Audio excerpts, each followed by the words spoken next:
Bharatiya Janata party सबको समान न्याय और तुष्टीकरण किसी का नहीं, इस सिद्धांत पर काम करने वाले राजनीतिक दल हैं। ये जो बाकी तथाकथित राजनीतिक दल देश की राजनीति में काम करते हैं, ये चुनाव के लिए और वोट के लिए कभी हिंदुत्व को अपनाते हैं, कभी इस्लाम को अपनाते हैं, कभी इस्लाम को गाली देते हैं, कभी हिंदुत्व को गाली देते हैं। इनका कोई धर्म ईमान नहीं है। देश में भारतीय जनता पार्टी के हिंदुत्व के एजेंडे पे अन्य राजनीतिक दल भी गतिमान हो गए हैं। ममता बनर्जी हो, तेलुगु देशम हो या जो भी राजनीतिक विरोधी पार्टियां हैं, वो सब हैं सॉफ्ट हिंदुत्व की तरफ जा रही हैं। क्या माने इसको?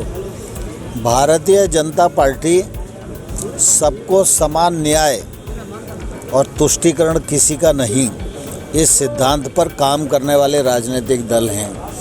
ये जो बाकी तथाकथित राजनीतिक दल देश की राजनीति में काम करते हैं, ये चुनाव के लिए और वोट के लिए कभी हिंदुत्व को अपनाते हैं, कभी इस्लाम को अपनाते हैं, कभी इस्लाम को गाली देते हैं, कभी हिंदुत्व को गाली देते हैं। इनका कोई धर्म ईमान नहीं है।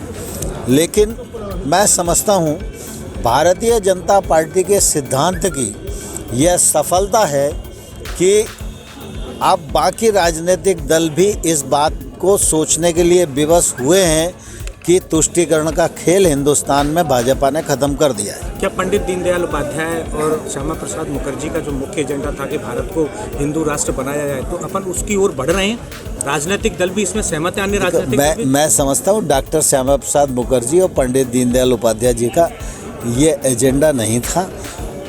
डॉक्टर श्यामा प्रसाद मुखर्जी और पंडित दीनदयाल उपाध्याय जी हमेशा यह चाहते थे कि हिंदुस्तान दुनिया का सिरमौर बने, श्रेष्ठ हिंदुस्तान के रूप में विकसित हो और हिंदुस्तान का लोहा सारी दुनिया माने।